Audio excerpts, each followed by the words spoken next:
आज दो बहुत यानी पुराने भी और थोड़े थोड़े यानी मुख्तसर नौइयत के ऐसे वाक़यात हैं जो हमारा पाकिस्तान का जो माशरती स्टफ़ है उसकी एंगलिंग, उनका जो जनरल बिहेवियर है वो उस पर रोशनी डालते हैं और साथ साथ बाई प्रोडक्ट के तौर पर कुछ ऐसी तफासील भी आपको बताते जाते हैं कि जिससे एक ख़ास तरह की उम्मीद पैदा होती है, एक ख़ास तरह का जिसे कहते हैं ना कि एक तर्ज़ फ़िक्र आम होने के इम्कानात रोशन होते हैं। इस हवाले से पहला वाक़या आज से कोई तकरीबन 10 साल पहले 15 साल पहले का समझ लें कि जिस ज़माने में अभी G11 सेक्टर इस्लामाबाद का जो है वो अभी आबाद आधा हुआ था आधा नहीं हुआ था।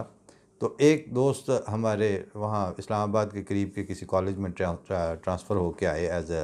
प्रोफेसर आरिफ उनका नाम था, कसूर के थे, ज़मींदार घराने से ताल्लुक़ था और पॉलिटिकल साइंसेस के प्रोफेसर थे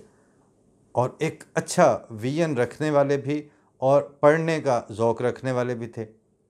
उस दौरानिए में जब उनसे ताल्लुक़ बढ़ा तो उनकी शख्सियत की एक ख़ूबी ये थी कि आप उनको होलिस्टिक पर्सपेक्टिव में बात भी कर सकते थे, अपने आप को प्रेजेंट भी कर सकते थे। यानी अपनी ज़ात के कुछ हिस्से पे हाथ रख के उनसे तारुफ़ होना या उनसे गुफ्तगू करना ज़रूरी नहीं था, बल्कि उन्होंने जैसे पॉलिटिकल साइंसेस, हिस्ट्री और इस तरह के सब्जेक्ट्स को एज ए सब्जेक्ट पढ़ रखा था और पढ़ा रहे थे। लिहाजा उसके लिए जिस वसीउल नज़री और जिस वसीउल ज़र्फ़ी की ज़रूरत थी वो उनमें मौजूद था। चुनांचे जब कभी बात होनी तो हज़रत मिर्ज़ा ताहिर अहमद साहब उस वक्त खलीफा थे पहले इब्तदाई यानी अपने आखिरी बिल्कुल सालों में, तो उनकी तकारीर भी सुन लेना, उनके जलसे के कोई प्रोग्राम हो तो उसकी तफसील भी सुन लेना, बाज़ चीज़ों पे उनका मौक़िफ़ भी पूछ लेना। हत्ता कि जैसे वो किताब थी उस वक्त नई नई revelation, rationality, knowledge and truth, उसके हवाले से भी वो बात करते थे। उसको पढ़ के बल्कि इतनी बेतकल्फ़ी थी कि जब मेरे पास जो उसका नुस्ख़ा था तो मैंने उनको दिया, तो मैंने साथ ही उन्हीं के घर में बैठे हुए थे तो मैंने एक पेन उठा के मैंने कहा ये भी साथ रख लें और एक कागज़ है जहाँ जहाँ आप समझें कि एकेडमिकली इमाम जमात अहमदिया ने अपने इमाम जमात अहमदिया होने की लिबर्टी लेते हुए हक़ाइक़ मसख़ किए हैं और इल्मी और एकेडमिक और इंटेलेक्चुअल हवाले से खुदा न खास्ता कहीं आपके ख़्याल में डंडी मारी हो इस किताब में, तो वहाँ निशान लगा के मुझे बताइएगा ज़रूर, तकल्लुफ़ नहीं कीजिएगा। तो उन्होंने उस किताब को पढ़ा, पढ़ने के बाद चैप्टर दर चैप्टर उसको डिस्कस करते थे, इंजॉय करते थे और वो जो इब्तिदा में वो कहा गया था कि निशान लगा के वो फ़िक्रा मुझे बताइएगा, उसके ऊपर वो कहते हैं उसके बिल्कुल बरअक्स हुआ है। वो गर्विदगी की एक कैफ़ियत, कहते हैं मैं तो भाई उनके जो उसका मुतरिफ़ हो गया। उसी दौरानिए में जब बाद में उनकी वफ़ात हुई और मौजूदा इमाम जमात अहमदिया इनका इंतख़ाब अमल में आया, फिर वो आहिस्ता आहिस्ता एक कैफ़ियत होती थी कि जिसमें जैसे ज़ाहिर है कि लंबा अरसा एक मुसलसल अटैचमेंट, उसके बाद नई इमामत के साथ जब स्विच ओवर करते हैं तो एक अजीब सी एक कैफ़ियत है। वो लोग गैर जमात दोस्त भी जो हैं शरीफुन नफ्स, वो उस तफसील को जानना भी चाह रहे होते हैं, पूछ भी रहे होते हैं। तो उन्होंने भी इसी तरह से बल्कि खुतबा जब इनका आना तो वो उस ज़माने में G10 वाला गेस्ट हाउस था, उसके ऊपर डिश लगी होनी तो वहाँ इंतज़ाम होता था। तो मैं एक दो दफ़ा प्रोफेसर आरिफ कहते हैं कि चलिए फिर हज़रत साहब का खुतबा, मैं कहा चलो चलने, क्यों नहीं चलते। तो हम वहाँ जाके तो बैठ गए सुनने के लिए। अब जब खुतबा जारी हुआ तो 15 मिनट हुए होंगे, तो हम सामने सोफ़ों पे बैठे हुए हैं और कुछ ज़्यादा लोग भी नहीं थे, मतलब मैं था, प्रोफेसर आरिफ थे, एक आध कोई और साहब थे ग़ालिबन जो वहाँ खादिम थे उस गेस्ट हाउस के। तो देखते देखते अचानक वहाँ से उठे सोफ़े पे, और जैसे जिस तरह बच्चे बिल्कुल टीवी के बिल्कुल करीब जाके देखते हैं, उस तरह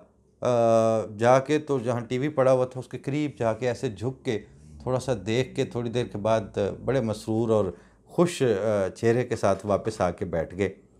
तो दौरान खुतबा ही मेरी तरफ थोड़ा सा झुक के तो मेरे कान में एक सरगोशी के अंदाज में कहते हैं, मिर्ज़ा साहब खूबसूरत आदमी ने। मैंने कहा अच्छा खुतबा सुन लेते हैं फिर। खैर उन्होंने बड़ी खुशी से कि मतलब प्यारे आदमी है, अब जैसे वो करीब जाके देख के फिर वापस आए। उसके बाद खुतबा ख़त्म हो गया तो मुझे कहते हैं, तुसा एक चीज़ नोट की थी हज़रत साहब दी? अब मैं चुप, मैंने कहा जनाब हमारे तो हज़रत साहब हैं, हम तो उनका चीज़ें नोट तो नहीं करते, हम तो बस देखते हैं, तो फिर देखते ही रह जाते हैं। आप बताएं आपने क्या देखा है? कहते हैं मैं आपके पिछले जो खलीफा थे उनका भी कई दफ़ा इस तरह खुतबा सुना या किसी खिताब को सुनने का मौका मिला। इनको भी मैंने 3-4 हो गए हैं, वो देखे हैं, कुछ मज़ीद भी अपने घर में भी मैं कोशिश करता हूँ कि अगर कोई डिश पे आ रही हो तकरीब तो मैं देखता हूँ। कहते हैं ख़ास बात ये है कि